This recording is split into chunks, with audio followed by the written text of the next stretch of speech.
Hello, everyone, and welcome to another episode of Voices of Hult. I think that today's episode is one of the most weighted episodes in all the Voices of Hult history, because here we do have the one and only Professor Ted Ladd. Thank you, Ted, for being here. Good morning. Good morning. Woo. Happy to be here. Thank you for taking your time to be here. Generally, in San Francisco campus, as you can see, 9 a.m. in the morning. Here we are recording, and wanted to, of course, to take your takes on different things, on different topics that we talked about. And I think that many people are super interested to learn more about this. He's a living legend here on the campus. You said that. Ted Ladd. And he is here in a podcast. Exactly. Now the two of you are just embarrassing me. Please, Dad, do you want to say a few lines of yourself? I think that the majority of our audience know you, but what do you want to share about yourself, maybe? So I've been, the easy stuff is I've been teaching at Hult for 10 years, and I also teach at Harvard and Stanford. But that to me is the least important part of who I am. And that's what we're going to start talking about today a little bit. Exactly. We're going to move out of roles and institutions and titles and into something deeper. That's so true, indeed. So you're a professor, and you're a husband, and you are an adventurous person, right, Michelle? So you're around going with the scooter, with the skateboard, here. I was literally sitting in one of the rooms just to work privately, and suddenly I see Professor Ted skating around on an electric skateboard. What is happening here? But I don't want to break rules for the sake of breaking rules, but if there's some fun to be had, I want to do it. Exactly. So I love goofing around. Exactly, and we love you for that as well. So yes, but let's jump directly on the topic that is at the core of your attention right now as well, because as we said, Professor Ladd is not just a professor here, but he's as well a researcher, and you're researching something extremely important in your... Well, I'm going to pull it back from research or even from teaching to the point of education. Okay. What's the mission, not just of this school, but of every professor? And that is not just that we want our students to have skills so that they can realize their ambitions. That's not enough. Mm-hmm. And so I teach microeconomics, I teach artificial intelligence strategy, I teach business model strategy, I teach corporate strategy. And those classes are just a facade for something that I'm trying to convey that's even more fundamental, and that's dignity. Mm-hmm. How does each person perceive their own self-worth?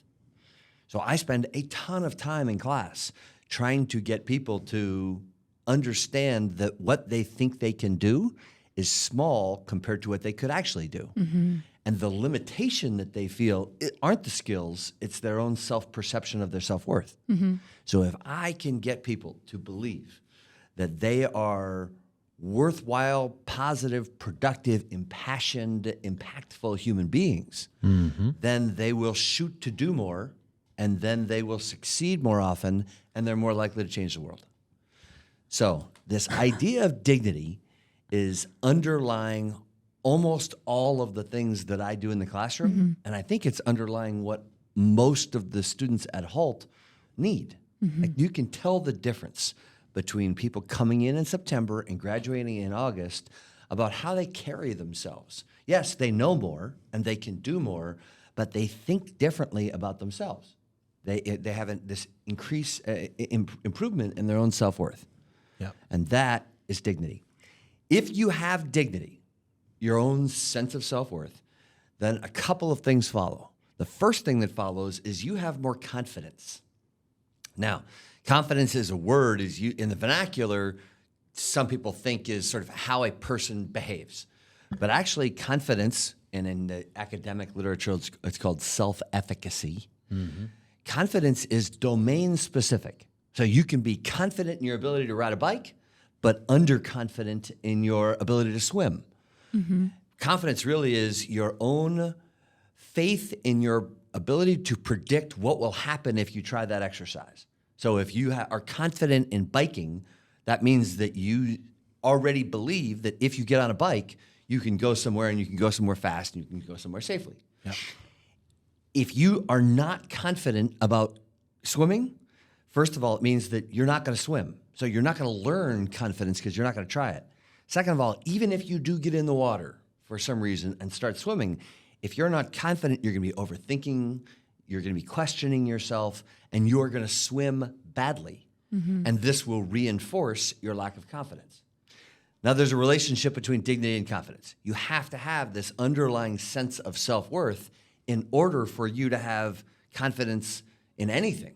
If you have this fundamental belief that you are worthless as a human being, then it's unlikely that you're going to say, okay, I'm worthless as a human being, but I'm confident in my ability to go biking. Like, you're not going to do that. So that's why, for me, the foundational attitude that I want all of my students, and frankly, everybody in the world, whether they're my students or not, to have is this increase in their sense of self-worth. Yeah. This is also, if people are dignified, that means if they have a sense of self-worth, that has two other implications. First, they can make other people more dignified. So if you have faith in yourself, it means that you have the reserves to help other people have faith in themselves. So dignity, as a result, is contagious, right? It spreads for everywhere. Yeah. The second aspect of dignity is that you're willing to try more things. So if the people in my class have dignity, it means that I can try experiments in the classroom. And by experiments, I mean a different way to teach, a different topic to teach, exercises I've never tried before, and people are more likely to dig into them, to try them, because they have a sense of self-worth. I experienced it. You have seen this in class with me. Exactly. And it's really fun. Lots of the things that we did in class for that AI class, I was making up. I mean, I was thinking about them ahead of time and trying to plan them out, but I had never done them before. And the only reason I think some of them worked was because first of all, I have the sense of self-worth to be able to experiment, and if something goes wrong, I'm okay with that. Like, that's fine. I still have a resilient sense of self-worth. But also, because I didn't try this on the first class, we got to about the fourth class, all of you had the sense of my self-worth and a sense of your own self-worth. So when I said, hey, listen, let's try something totally different. Yeah. And in this case, we were going to use a new chat GPT tool that had only come out about 2 weeks beforehand. I don't know how to use it. So instead of me being, of my own inexperience limiting what students got in the classroom, I asked a couple of other students who were familiar with this from the Hult AI Society to teach the class. Shout out to them. And they did a spectacular job of it. Yeah. So that means that, and if you teach something to somebody and they learn it and they grasp it, all of a sudden they can say, oh my goodness, my sense of self-worth goes up. For those 4 students who were teaching, their sense of self-worth goes up. So dignity is both the necessary first ingredient for education, and it is one of the primary outputs of education. There are lots of other things that I do in the classroom in order to propel dignity.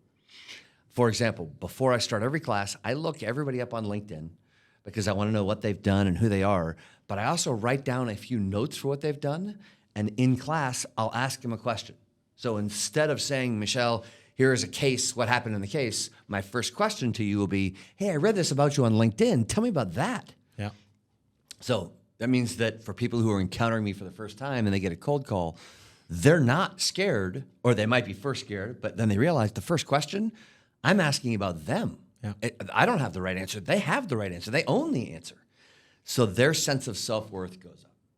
And that means that once we get to the question itself, you're already feeling pretty good about yourself. Like, you're not nervous. You're not embarrassed in front of your friends. You are prepared to answer the question. The other wonderful byproduct of that is everybody else in the room gets to hear that Michelle had this cool job before he came to Hult.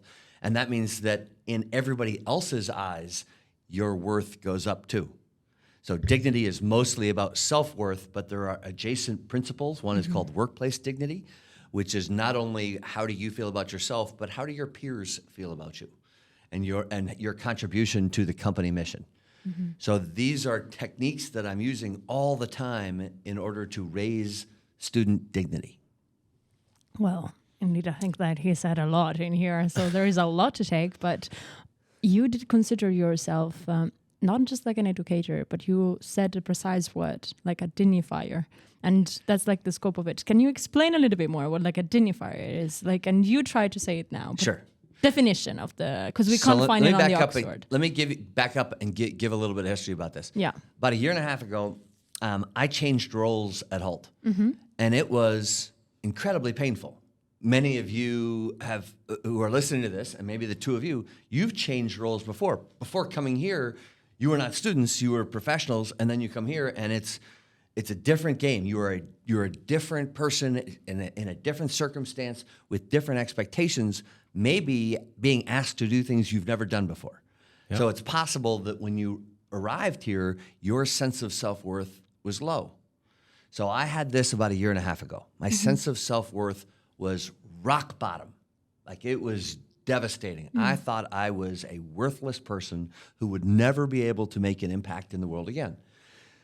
So I spent a lot of time thinking about who I was, what I did, what my core identity was. And the first piece of that was to strip away what my identity wasn't. My identity is not, like, other people may see me as this, but my identity is not a professor. That's not how I consider myself. That's a title that I have. It's an activity I perform, but it's not my identity. My identity is also not based on being a member of Hult. It's an affiliation I have. It's a group of people that I very much enjoy. It's a community that I love to support, but that's not part of my identity. How do I know this? Because tomorrow I might not be a professor and I might not be at Hult, which means that if I base my identity on a role or an institution, it's incredibly fragile. Yeah. So instead, after a year and a half of thinking about this, I arrived at two different pieces of my identity. The first one had been consistent for my whole life. I'm a discoverer. And that means that it's not just adventurer. Like, I'm not just a thrill seeker. I'm actually pretty risk averse. But I love to try new things. We know that. And the new things could be riding an electric skateboard, just borrowing from a student. It could be getting out on the bay on an electric surfboard. I spend a lot of time every summer in the mountains of Wyoming. Just grab a horse and go for 10 days and see what I find. But imagine having a professor who's doing a rodeo. That's awesome. That's awesome. And last week he went on an e-foil board, foiling around here in the Bay Area. Well, imagine that your professor is doing that. That's literally awesome. So the identity of being a discoverer means that when I do these things, I'm not doing them for the sake of other people. I'm doing them for the sake of discovery. What am I going to see? What am I going to learn? I have also found that there are lots of crossovers. So when I go out into the backcountry by myself, so it's me, a horse, a mule carrying my stuff, and then 1,000 grizzly bears that I run across, right? We see them all the time. I am learning things and thinking about things and reflecting upon things that help my teaching, that help my research, that help me be a better husband, that help me be a better son and brother. So it is that discovery. I can't tell what's going to come out of each action, and that's the whole point of discovery. I decided a year and a half ago I was going to start doing leather work. So I don't know how to do leather work. And I'm an entrepreneur. And entrepreneurs, 80% means you're done. Entrepreneur, you don't do the last 20% because you're too busy doing other things. I needed to teach myself some skill so I could at least learn what it's like to do fine, precise, careful work. Makes sense. So I could go from 80% to 100%. How do I do this in the comfort of my own home? Buy a whole bunch of leather, buy some tools, and just start making some stuff. So the leather work, before I looked at myself as a discoverer, I thought that kind of activity, playing around in my shop with leather, was a total waste of time. It was a distraction from being a professor and a researcher at Hult. Once I reconceptualized my identity as a discoverer, then I don't know what's going to happen for each adventure, for each discovery.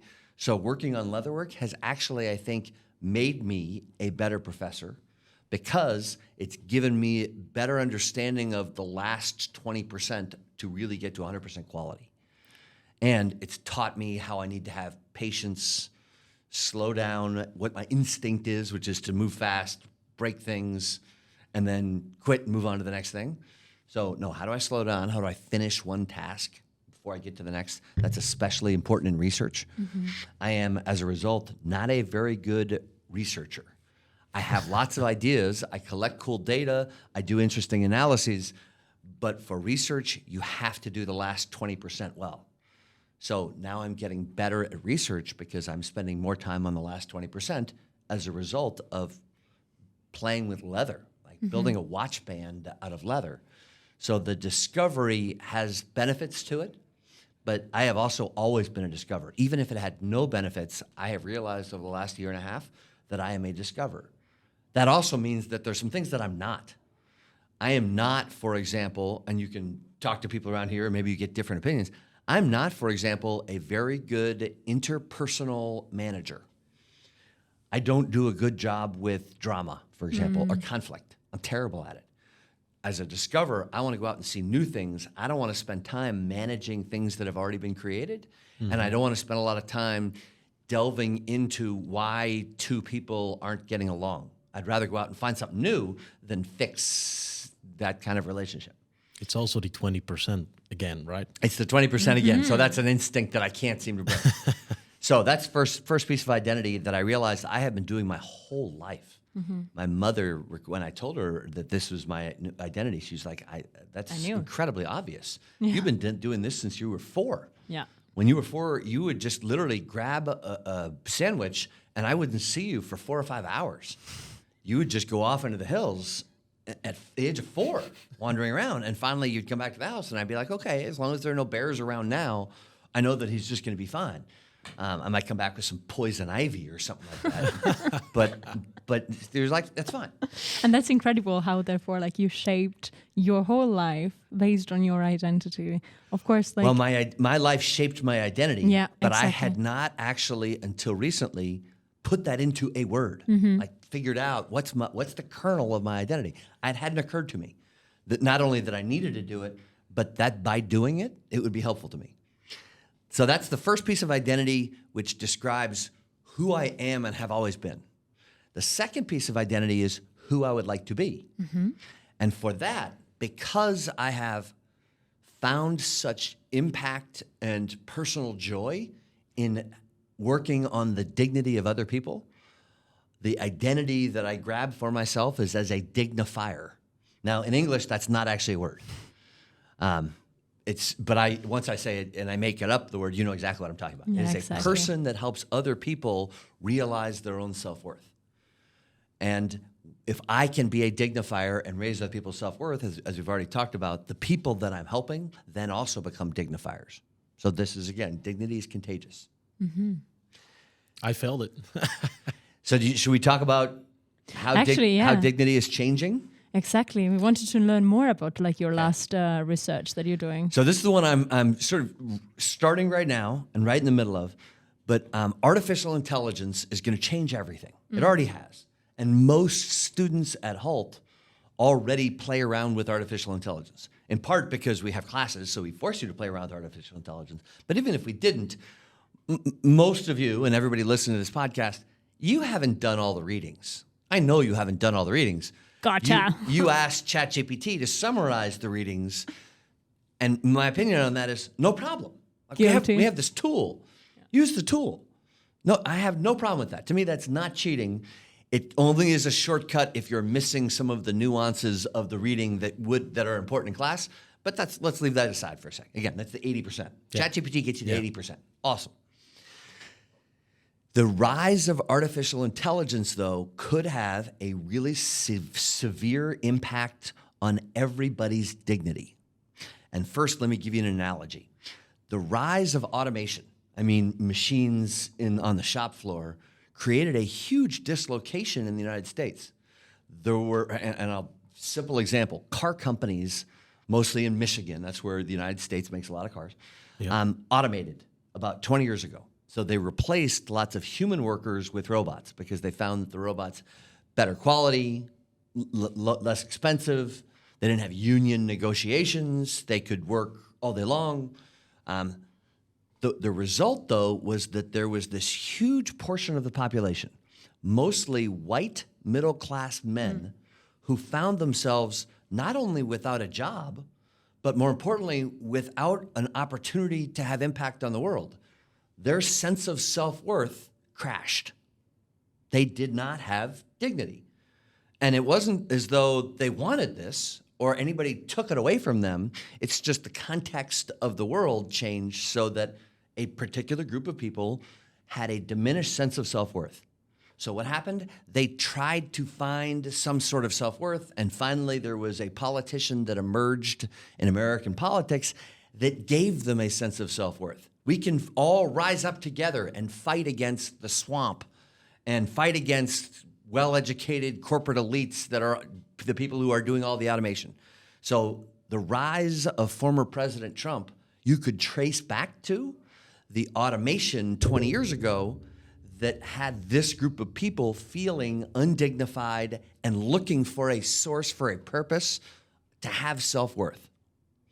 So we can already see, therefore, that dignity, if it's done in a population, can drive politics. And we have seen from former President Trump's, not just all of his campaigns, but how he led in office, that changed the fabric of American society. Mm-hmm. I'm doing my best right now not to give an opinion about whether that was good or bad. Let's leave that alone for now. So every technological revolution has an impact on some group's identity. The reason that AI is different is that most previous technological advances have had an impact on people who are in labor. So the computers didn't hurt well-educated people, it hurt typists or people who are doing calculations by hand. So that was AI, though. The reason AI could be different is the people who are going to be dislocated in AI could be professional, highly employed, right now wealthy, well-educated people around the world who have a sense of self-worth that's based on what they have done in the world. AI has the potential to replace them. It can do all of the things that they do better, faster, cheaper. So it's possible that the advance of AI will terrify enough people that we may have another huge social shift around the world that could be have a political leader to it. It could have a change in our public discourse. It could have a change in our national sense of anxiety. Mm-hmm. So this could have a big ripple. AI doesn't have to go that way, though. It's possible that people who are feeling threatened by AI, if they already have a sense of self-worth, they can either go down the path where they feel like AI is going to replace them, and then their sense of self-worth declines, or they could say, wait a minute, I already have a pretty powerful sense of self-worth. I think not only can I withstand this new technology, but if I use the technology, I can get even better. I can do more, better, cheaper, faster. So if people can have that mindset and adopt AI as a productivity tool for themselves to expand their reach, it's possible that their sense of dignity goes up. Why does this matter? Because we have a digital divide in the world. Some people have access to digital tools and some people don't. It's not just access, though, it's usage. Mm-hmm. Even people who have access to digital technologies, some of them don't want to use them. They don't like them. They don't like what they could do. They've heard stories about privacy, and so they won't use this. AI is the same. If people think that AI can help them, then they'll use AI. If they think AI is going to diminish their sense of self-worth, they won't use AI. So AI companies are also looking at how do people react with their own core fundamental sense of self-worth to the rise of AI.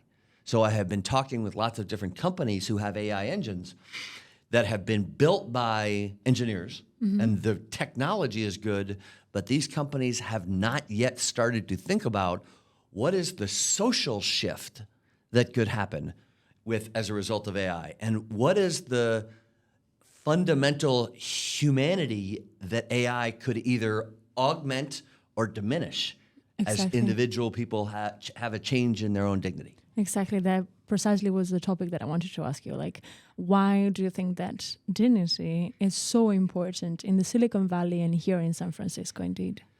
So let me do this by comparison. Yeah. I grew up as a little kid in Boston. And in Boston, this is my perception, my opinion. This might not be fact, but it's what I found. A person's identity in Boston is based or was based 20 years ago on where their parents went to school. Okay. Now it's probably based more on where the person went to school. But in either sense, that is, I don't even like the question, right? That to me is not a culture I want to play with. In New York, identity is based on how much money you have. In Los Angeles, identity is based on how many followers you have on social media. I'm obviously being a little hyperbolic here, but hopefully you can see that some of this there are nuggets of truth here. Yeah.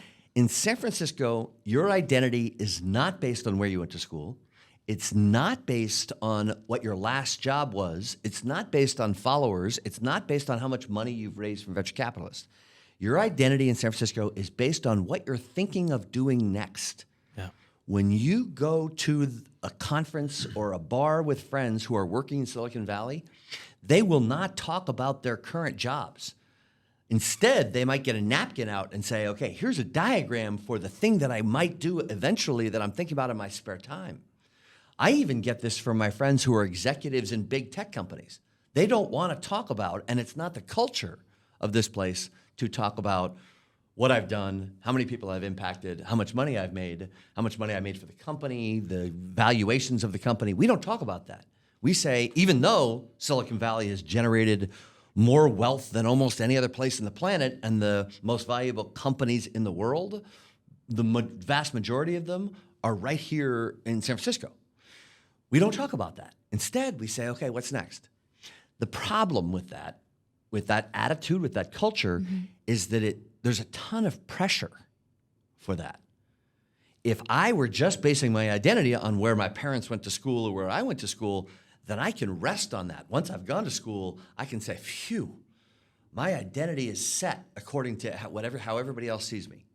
If my identity is based on money, either I have money or I don't, but I can say whatever it is, it's not going to change today. It's set. It's set. In San Francisco, if your identity is based on the ideas that you have for what's next, you have to come up with cool ideas for what's next.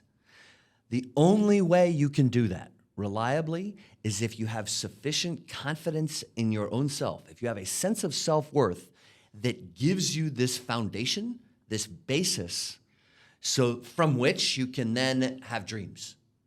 If you think that you're worthless, you're not going to dream big for yourself. You're not going to have ambitions for yourself because you think you're worthless, and why bother dreaming if you think that you can't achieve them anyway?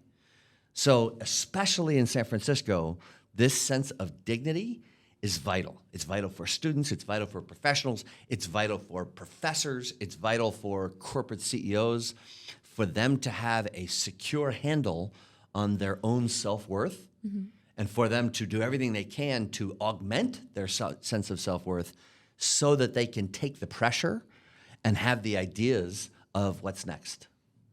So it's all about dignity, yeah? Exactly. That's underneath all of this. Everything that we're doing, all of this is about dignity. So let's see. And in the Hult classroom, there is a huge variation in dignity.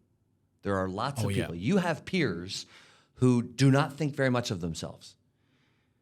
And I'm trying to change that. You're trying to change that. The school will try to change that. Just by having education, we'll change that. By handing them a diploma, hopefully we can change that. But there's still huge variation, even on this campus, in your own classes, maybe even on in your own teams. There's a big variation in dignity. And if everybody had a higher sense of dignity, then everybody would be contributing more. Everybody would be open to new ideas, open to new tools, more productive, listening to each other better. That's why would you listen to somebody else? If you think you're worthless, you're not going to say anything. And if you think they're worthless, you're not going to listen to them. So dignity is indeed, I think, a fundamental core aspect of humanity, and we haven't spent that much time on researching it, but now I'm spending a lot of time on trying to make it happen. Okay. Well, now we do have a question for you. Okay, I'm ready. Not from ourselves, but from our previous guest. And let's see if, this sense of dignity and if dignity really is at the base of everything. Michelle, do you want to share with Ted the question? Well, what is the goal that you always wanted to achieve, but you keep and still see it as a really big goal that you cannot do right now? And what small steps can you take to achieve it? There are lots of them. Yeah. But I don't want to talk about, I want to go scuba diving in that place, or I want to go horse riding in this place. Like, I don't want to make this tiny goals. My bigger goal, since we've been talking about identity, is to have more resilience in my own sense of self-worth. That change a year and a half ago threw me for a loop. I don't want that to happen again. I am learning better tools for myself so that I can maintain and stabilize my own sense of dignity, so that I can hopefully bring that to you in my job, bring that to my family, bring that to my friends. So that's my goal. How am I working on it? I'm constantly reading and reflecting and talking with a few friends about planning and identity and self-perception so that I can become more resilient with my own self-worth. So when somebody does say something bad about me or something bad happens to me, I can say, okay, that might take a little bite out of my dignity, but let's make it a really small bite. Or even better, I might be able to say, wow, instead of being offended by that or having it diminish my self-worth, if I have enough self-worth, I can say, wow, I can listen to that feedback and I can get even better. Yeah. That requires that my dignity be at a sustaining level for me to hear critical feedback and then do something positive about it. So that's the challenge that I'm working on right now, and I'm doing it every day. Be better every day. Be more stable in who I am every day. Be more stable in my sense of self-worth every day so that I can either be better, or for the days that I'm worse, for the days that I screw up, say, wow, I screwed up today. But that doesn't have to diminish my long-term sense of self-worth. No. It could just say, I had a bad day and I should fix it. Like, it's not just apologizing for it and saying, I'm going to forget it and pretend like it didn't happen. No, try to do a better job, but have my sense of self-worth be external to the role, the title, the job, have that be a separate, stable entity.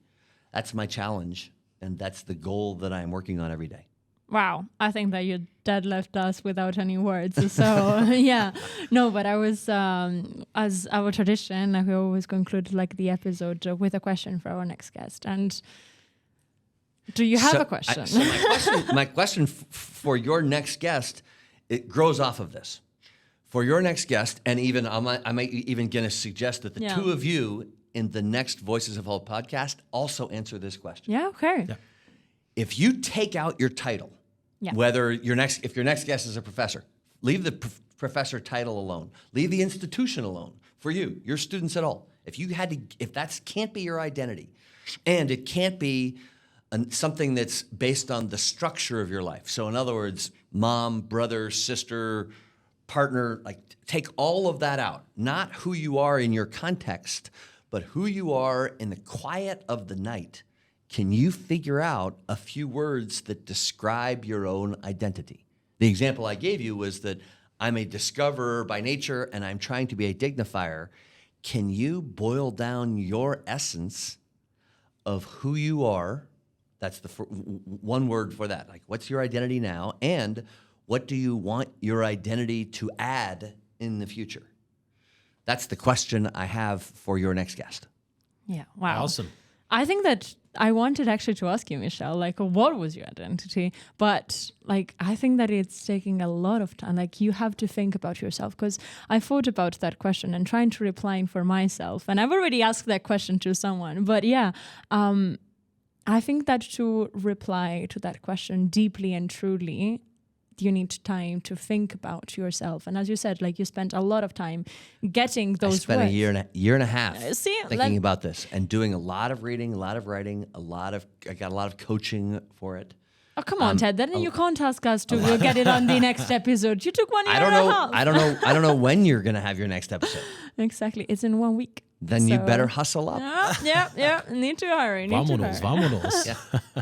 Yes, no, but thank you very much. And I need to be honest, Ted Ladd entered in this room and he said, guys, I'm a low energy. So, like, let's start it. And that was his low energy. So when you see him around campus, trust me, like the energy it's just like vibrant. It's right there and you feel attracted and magnified. So thank you, Ted, for being like that. Can I grab a conclusion from that? Of course, please do. The reason my energy goes up is because I see people like you. Right? I'm not kidding. And it's not just that you have energy.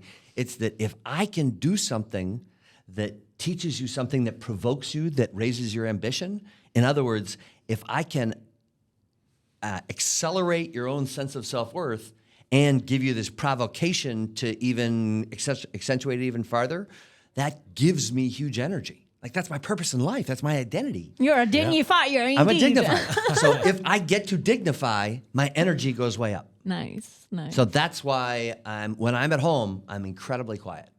When I'm in a classroom, I'm hyper because I am doing what my identity needs me to do. Yeah. This is a good start of the day for you, probably. It is. It'll be a good day no matter what. Well, I think it's time to wrap up. Unfortunately, because I will continue with this conversation for hours, genuinely. Thank you very much, Ted, for taking your time to stay here and to share like those things with all of us. And thank you, everyone, for listening. Bye-bye. Bye, everybody. Thanks.